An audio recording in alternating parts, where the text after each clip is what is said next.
नमस्कार दोस्तों, कैसे हो आप। आज मैंने सोचा कि रेनी सीज़न शुरू हो गया है तो आपकी जानकारी के लिए एक वीडियो बनाऊं जिसमें आपको ये चीज़ें बताऊं कि आपने इस सीज़न में अपनी सेहत का ध्यान कैसे रखना है, आपका खान पान कैसा होना चाहिए। वर्षा ऋतु 15 जुलाई से लेके 15 सितंबर तक होती है। आयुर्वेद में दक्षिणायन काल की ये पहली ऋतु है। तो अब मैं आपको पहले बताऊंगी कि दक्षिणायन और उत्तरायण क्या होता है। तो फ्रेंड्स, आयुर्वेद ने एक साल को दो हिस्सों में डिवाइड किया है। एक को उत्तरायण काल कहते हैं, एक को दक्षिणायन काल कहते हैं। ये सूर्य की स्थिति के अकॉर्डिंग डिवीज़न है, जिसको कि उत्तरायण काल को अदान काल और दक्षिणायन काल को विसर्ग काल बोला गया है। इसमें उत्तरायण काल में सूर्य की जो रश्मियाँ होती हैं वो डायरेक्ट धरती पे पड़ती हैं तो गर्मी होती है, डे बड़ा होता जाता है। और विसर्ग काल में ये जो रेज हैं वो स्लैंटिंग पड़नी शुरू हो जाती हैं, दिन छोटे और रातें बड़ी होती हैं। तो वर्षा ऋतु में हमारे शरीर पर इस ऋतु का क्या प्रभाव पड़ता है ये बताती हूँ। ग्रीष्म ऋतु में जो हमारे शरीर के 3 दोष कमांड करते हैं, वात पित्त कफ, जो वात होता है ग्रीष्म ऋतु में इस वात का संचय होता है और जब वर्षा ऋतु आती है तो ये प्रकोपित होता है। एक एग्जाम्पल के साथ समझाती हूँ। मान के चलिए धरती को हम एक तवे का रूप देते हैं। जब हम एक तवे को गैस पे रखते हैं तो वो एकदम गर्म हो जाता है। उसी तरह जैसे कि सूर्य की रश्मियों से हमारी धरती तपित होती है और यूं ही हम तपे हुए तवे के ऊपर पानी डालते हैं तो एकदम गर्मी निकलती है। उससे हमारे हाथ भी झुलसते हैं, हमारी जो एयर है वो और ज़्यादा गर्म हो जाती है। सेम इसी तरह से हमारी जो पर्यावरण है उसमें भी बहुत सी बीमारियां पैदा हो जाती हैं। कुछ तो वात से संबंधित होती हैं, कुछ वाटर कंटेमिनेशन से होती हैं। वाटर कंटेमिनेशन से यानी कि जब पानी दूषित होता है तो typhoid, diarrhoea, blotting, jaundice, hepatitis, ऐसी ना जाने और कितनी बीमारियां जो कि हमारे आंत्र रोग से संबंध रखती हैं अक्सर होती हैं। और वायु प्रदूषण से अक्सर ज़ुकाम, एलर्जी ऐसी क्योंकि टेम्परेचर कभी ठंडा और कभी गर्म, इससे हमारी सबसे ज़्यादा हमारी रेस्पिरेटरी ट्रैक्ट पे असर पड़ता है। तो फ्रेंड्स, मैं आज सभी को एक ऐसी थाली के बारे में बताऊंगी कि हर वुमेन अपने परिवार की बीमारियों से सुरक्षा कर सके, क्योंकि वुमेन ज़्यादा नहीं तो कम से कम कुकिंग के बेस से आधी डॉक्टर होती है। अपने परिवार की सुरक्षा के लिए वो रिस्पॉन्सिबल होती है। तो हमने कौन से रस प्रधान भोजन करना है? हमने मधुर, अम्ल और लवण रस जिन चीज़ों में होगा हम वही भोजन करेंगे।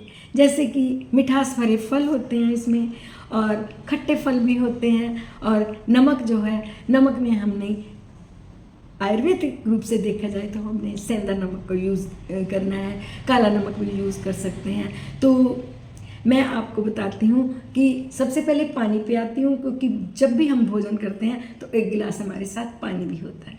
तो पानी उबाल के काइंडली ठंडा करें ताकि वो जर्म्स मुक्त हो जाए, तो आपको बहुत सारी बीमारियों से निजात मिले। और उबाल के ठंडा किया हुआ पानी जो होता है ये लघु और सुपाच्य हो जाता है।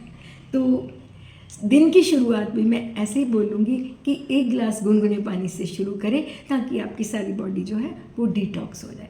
इसके बाद में खाने पे आती हूँ। खाने में हमने जो फल खाने हैं उनका राइट टाइम जो है वो ब्रेकफास्ट रखिए।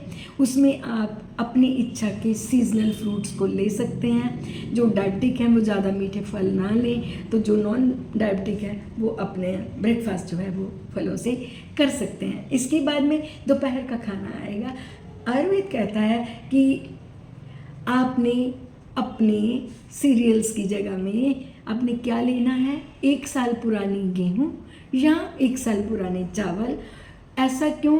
क्योंकि वो हल्के हो जाते हैं, लघु होते हैं और जल्दी डाइजेशन करते हैं, क्योंकि बरसात में अक्सर डाइजेशन खराब होती है। तो इसलिए आप इन्हीं का प्रयोग करें। आपने खाना कब है, जब रियली आपके अंदर से डिमांड होगी, भूख लगेगी, तो ही आप खाएंगे। अदरवाइज ज़बरदस्ती खाने से आप रोगों को निमंत्रण दे सकते हैं, बहुत से रोगों का शिकार हो सकते हैं।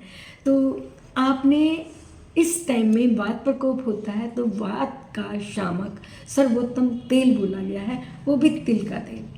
आपने सब्जियों में तुरई, करेला और उसके बाद में घिया, कद्दू, फलियाँ, जो भी सीजनल वेजिटेबल्स होती हैं वो लेनी है, लेकिन उनको छौंक लगाना है तेल का। और जो आप चपाती खाओगे उसको घी लगा के खाएं, ताकि आपका पित्त भी जो है वो शांत रहे। इसके बाद में अगर आपने कहीं आपका दिल करता है कि बाहर का खाना है, तो काइंडली मेरी गुजारिश रहेगी कि इन 2 महीनों में आप अपने पे सेल्फ कंट्रोल करें, बाहर का बिल्कुल ना खाएं, क्योंकि हमें नहीं पता कि वो चीज़ कब की बनी है, बासी है या फ्रेश है। उससे आप फूड पॉइजनिंग का शिकार भी हो सकते हैं और भी ना जाने कितनी बीमारियों का। इसके साथ हमने और क्या करना है, हमने लीफी वेजिटेबल्स जैसे कि पालक है या कोई और पत्तेदार सब्जी है, उनको काइंडली अवॉइड करें। उसका रीज़न क्या है कि ये पत्तेदार सब्जियां जो होती हैं इनमें फाइबर बहुत ज़्यादा होता है। जो ऐसी सब्जियां हैं ये डाइजेशन को मंद करती हैं, यानी कि धीरे धीरे डाइजेस्ट होती हैं, तो काइंडली इनको अवॉइड करें। हमने हल्का फुल्का और सुपाच्य भोजन खाना है। तेल, अगर आपने दाल खानी है तो सर्वश्रेष्ठ 2 दालें हैं, एक अरहर की दाल और एक मूंग की दाल। इनमें भी आपने जीरा, सेंधा नमक और अदरक, इनकी छौंक तेल में या देसी घी में लगा के खानी है। और इसके साथ साथ में आप हो सके तो त्रिकटु का इस्तेमाल, यानी कि सौंठ, मरीच और पिपली, इन तीनों का कॉम्बिनेशन सम मात्रा में बना के रखें। अपने हर खाने में 1 चुटकी उसको स्प्रिंकल करें। आपने इस समय में दही को ज़्यादा नहीं लेना। ओकेजनली आप दही ले सकते हैं, रात को आपने बिल्कुल नहीं खाना। एक चीज़ मैं आपको और बताऊंगी, मेरी लैंग्वेज में तो उसको कड़ी ही बोलते हैं। आपने बेसन और दही के कॉम्बिनेशन वाली चीज़ नहीं खानी। इससे जो होता है रक्त प्रकोपित होता है, जिससे कि आपको स्किन पे खारिश, चकत्ते, ऐसी प्रॉब्लम्स हो सकती हैं। हो सके तो आप अपने शाम के स्नैक्स में रोस्टेड चने ले लें, वो सर्वश्रेष्ठ है। कम, बस ज़्यादा नहीं, 1 मुट्ठी ही लेना। बीच में आपका अगर दिल करता है कि हमने कोई फ्राइड चीज़ खानी है, तो आप सिर्फ बेसन का चिल्ला खाएं और उसमें बहुत सारा जो प्याज है वो डालें, क्योंकि प्याज भी हमारी इंटेस्टाइनल हेल्थ के लिए बहुत ही उपयोगी है। तो ये चीज़ें अगर आप प्रयोग करेंगे तो आप बीमार नहीं होंगे। अपनी बॉडी को और बीमारियों से, जैसे मच्छरों से सुरक्षा करनी है या कि आपने ईचिंग से सुरक्षा करनी है, तो कम से कम आप अपनी बॉडी पे मस्टर्ड ऑयल का प्रयोग ज़रूर करें। सबसे पहले काइंडली घर का बना हुआ लघु और फ्रेश भोजन करेंगे तो आप अपने आप को बरसात के मौसम में सुरक्षित, हेल्दी रख सकेंगे। जो आपका बल अदान काल में ख़त्म हो गया था, क्षीण हो गया था, वो धीरे धीरे आप अपने बल को फिर से अपनी बॉडी में स्थापित कर सकेंगे। अगर आप हरितकी खाना चाहते हो तो हरितकी को आपने सेंधा नमक के साथ लेना है, वो भी आपके लिए एक सर्वोत्तम टॉनिक रहेगा। तो फ्रेंड्स, इस तरह आप अपनी सेहत की रक्षा करें। अगर आपको ये मेरे टिप्स अच्छे लग रहे हैं तो काइंडली मुझे सब्सक्राइब करना ना भूलना। मुझे आपके कमेंट्स की इंतज़ार रहेगी। Thank you very much for watching my video.